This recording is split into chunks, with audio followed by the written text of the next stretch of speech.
असल संगति।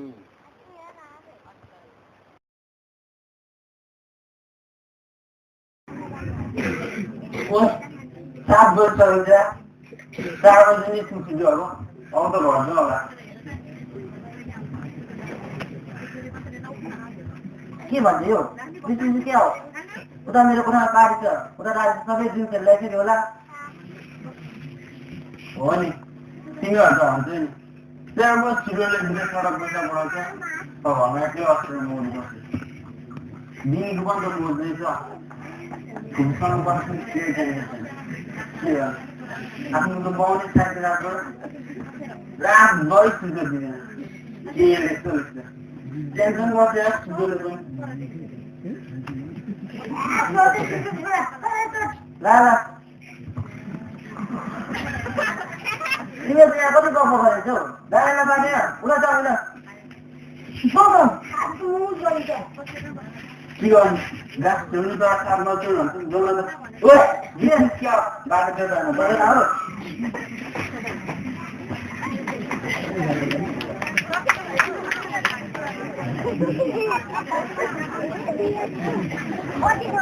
बन्दरे नाम भाइ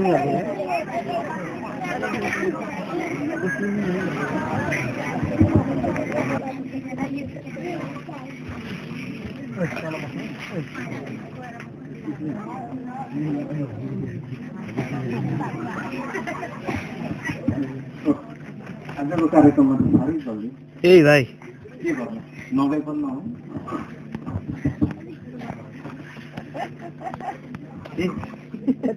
साथी मैले हिजो एउटा कविता लेखेको थिएँ कहाँ राखेको छु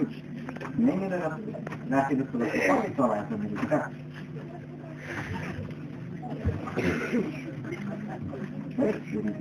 कहाँ राखेको यहीँको रहेछ एकचोटि पढिहेर्नु पर्यो लागु पदार्थ सेवन गर्नाले जान्छ है ज्यान बाँचौँ यसबाट हामी कोही पनि नरहौँ अन्जान कति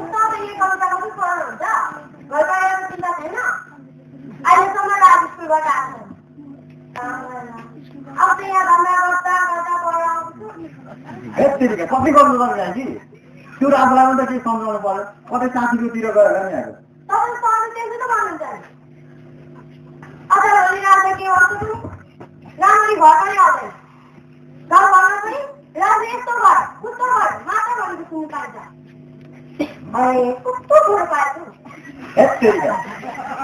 कति गन्धन गरेँ आज चाहिँ दिउँसो पनि धेरै गल्लीको थियो त्यो फेरि भोलिको निम्ति नि मैले केही पाएको त्यही भएर बेलैमा लेख्न बसेँ त यहीँ गन्धन गर्ने अब जानु पर्यो भित्रै गरेर लेख्नु पर्यो के यो छोरी मान्छेहरूले बढी गन्धन गर्नु के जान्दैन होइन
ए यो कुलौना कहिले भराउँदैछ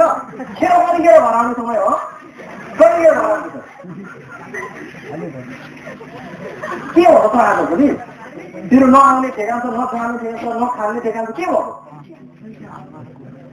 आमा बाबुको छोराछोरीप्रति कत्रो ठुलो आचार गर्नुहुन्छ मेरो छोरा बढ्ला मेरो छोरी बढ्ला बढेर यस्तो गर्ला उस्तो गर्ला भनेर कति रमाएका हुन्छन् आमाबाबु मेरो पनि त मेरो छोराले बढ्ला बढेर यस्तो गर्ला उस्तो गर्ला भनेर कति धेरै आशाहरू थियो तर त जति बढ्दैको त्यति नै तेरो दिमाग पनि भ्रष्ट हुँदै जान्छ होइन तर चितानती बढेर यस्तो ठुलो भइसक्यो सबै भन्नु हो भने तँलाई हेर्दा मेरो यो टोपी खप्ला चाहिँ हुन्छ तर तेरो चरित्रको बारेमा सोच्नु भने म अहिले वाक्य बस्न जस्तै हुन्छ तैँले बाबुआमाले के रूपा दियो तँको अलग सिनालाई त म मेरो छोरा पनि भन्न सक्दिनँ त मेरो छोरा कहिले यस्तो मेरो नजरबाट यस्तो अलग सिनाको अनुहार पनि हेर्न चाहनु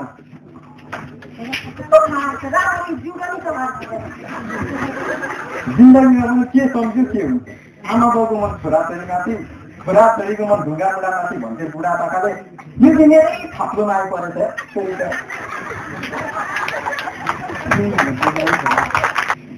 हामीले त्यसलाई पुग्नु पनि त छोड्नु सक्यो नि उसले त चाक चौबिसो गरा फेरि अस्ति सूर्यलाई गएर झन्डै हो त कोही कोही खाउन्थ्यो खेल अन्त चाहिँ हामी कोही आउनु भएको ओए यसलाई मतलब दुईटा के कता हो लगौँतिर म पहिला जान्छु ल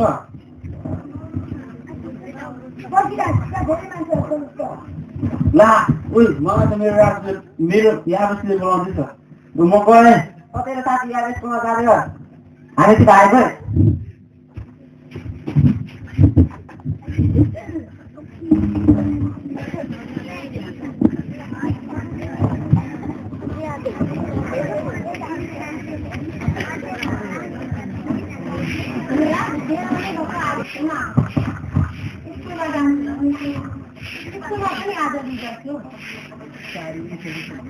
आज पनि खेल्यो होला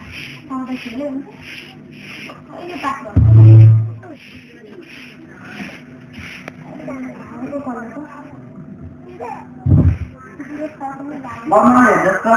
आज मेरो रिजल्ट पासमा बस्छ शनिबार मम्मीले क्लास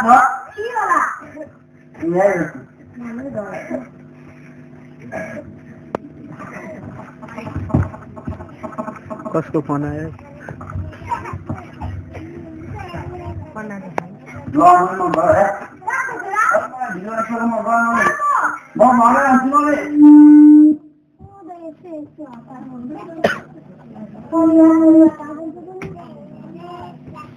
शनिबार जान थालेपछि त्यो काम पनि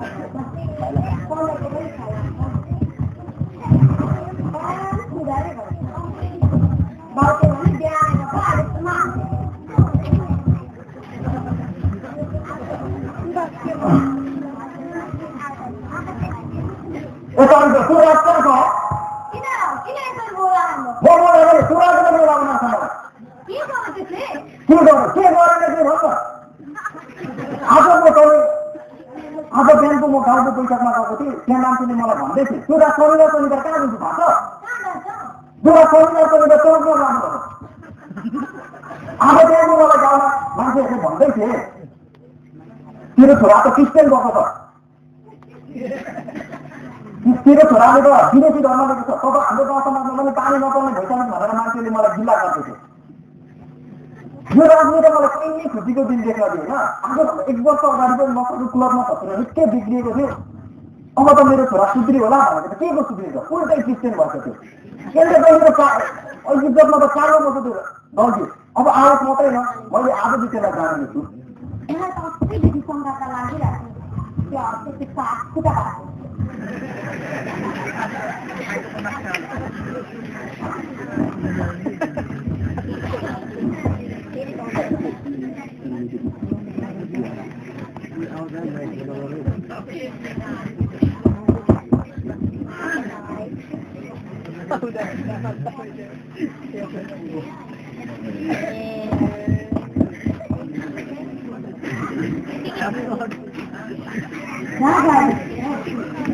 त्यसलाई त मैले भेट्नु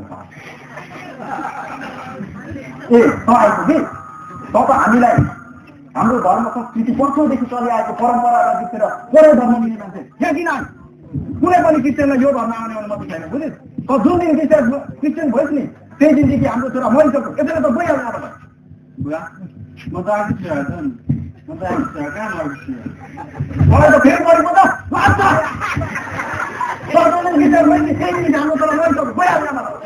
हो जसले आफ्नो आमा बाबुको परम्परा संस्कृति सबै त्यागेर पढाइ धर्म लिन्छ त्यो छोरा छोरा बनाएर लागेको छ यसैले त आज हामीबाट मर्केट बुझिस कालो सुझा मौन तो अधिक किसी ना होने मत आगे चढ़ाता हूँ मत आगे चढ़ा मॉल से के वाले चीज़ है बिजनेस कर रहा हूँ जीवन मत तो जुड़ा है नहीं अब जब बता बोलता पाँच नहीं कुछ ना तेरा कितना बड़ो पानी वाला पूरा हाथ में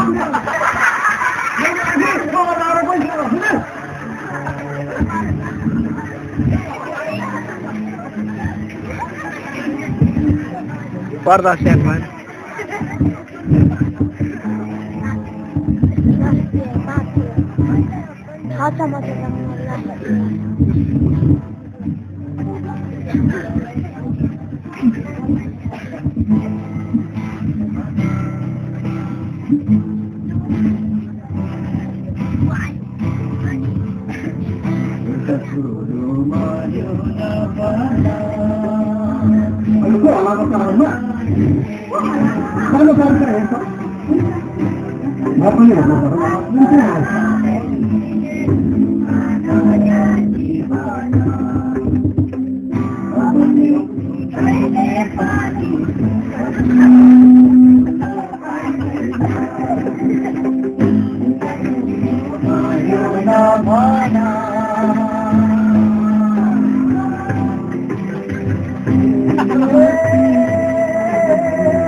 मैले मात्रै थाहा पाएँ कि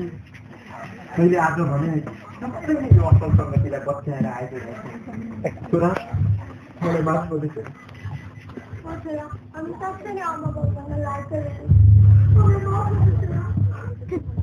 हो छोरा आजभन्दा 1 वर्ष अगाडि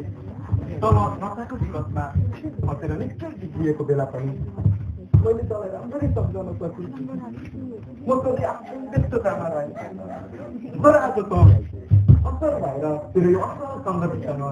त फर्केर आफ्नो घर आउँदा पनि मैले तँलाई अपशब्द बोलेँ मैले तँलाई मेरो छोरा मरेको भने मलाई विगतका दिनहरूमा धेरै पछुतो भइरहेको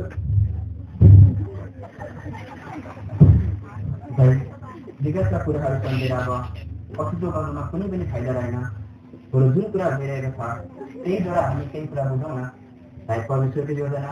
तपाईँको छोरा राहतको माध्यमबाट आज तपाईँले भाउजूले पनि हाम्रा यसरी मुक्तिदाता प्रभु यीशुको बारेमा सुसमाचार सुन्नु अनि जान्नु थियो होला यसैले त तपाईँको घर आँगनमा हामी आफ्नो टोलीलाई निकाल्न सुसमाचार प्रचार गर्दै आइरहेका छौँ अनि हामीले यो बुझ्नुपर्ने कुरा पनि हो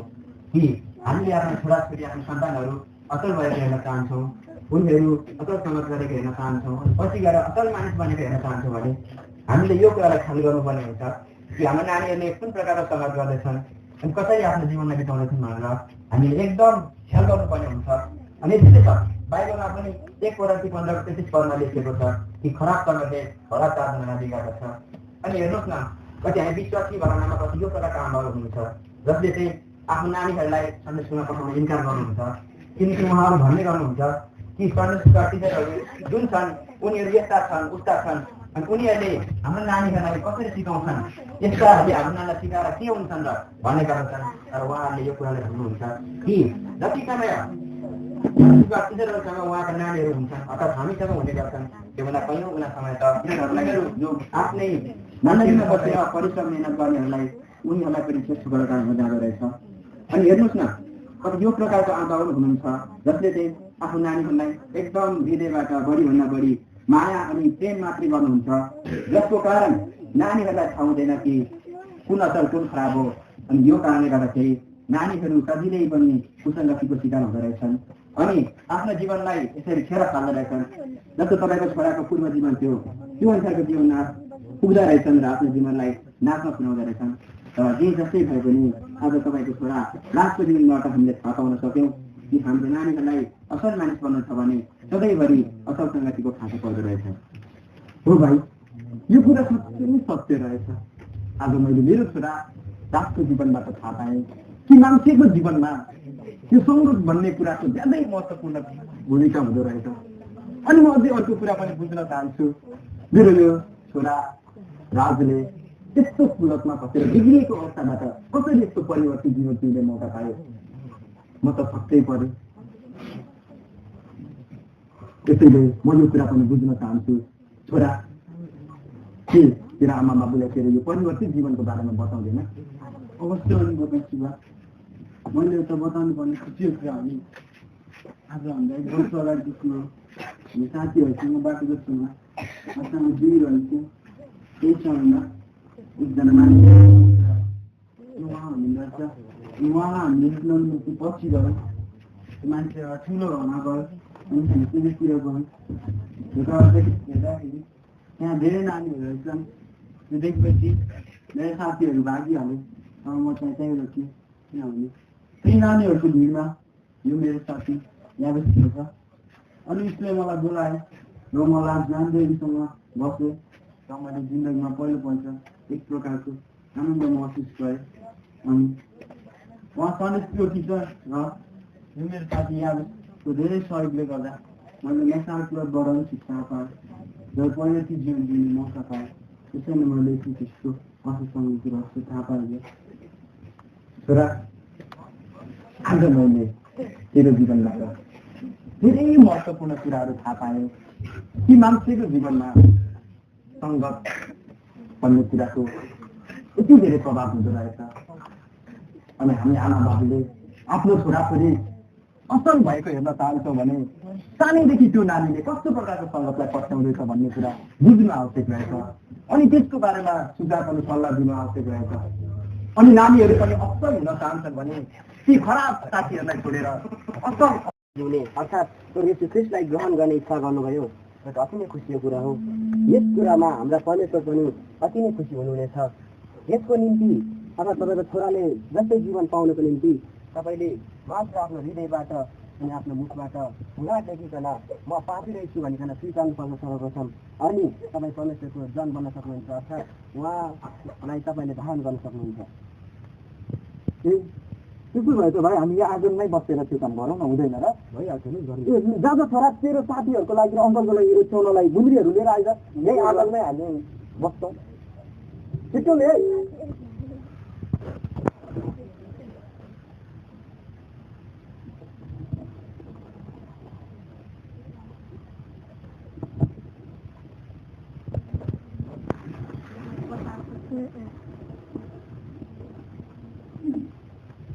लौ त नानीहरू हामी सबै पनि अब घुँडा बस्छौँ अनि उहाँहरूले प्रभु येशू ख्रीष्टलाई स्वीकार्नुहुनेछ। अनि एउटा कुरा, जब हामी प्रभुसँग प्रार्थनामा हुन्छौँ त्यस अवस्थामा दाजुले शिरबाट टोपीलाई निकाल्नु पर्ने हुन्छ अनि भाउजूले शिरलाई त्यही कुराले ढाक्नुपर्ने हुन्छ। ए हो र, भइहाल्छ नि। लौ नानीहरू हामी सबै पनि प्रार्थनामा बस्छौँ अनि उहाँहरूले हाम्रो प्रभु येशू ख्रीष्टलाई स्वीकार्नुहुनेछ।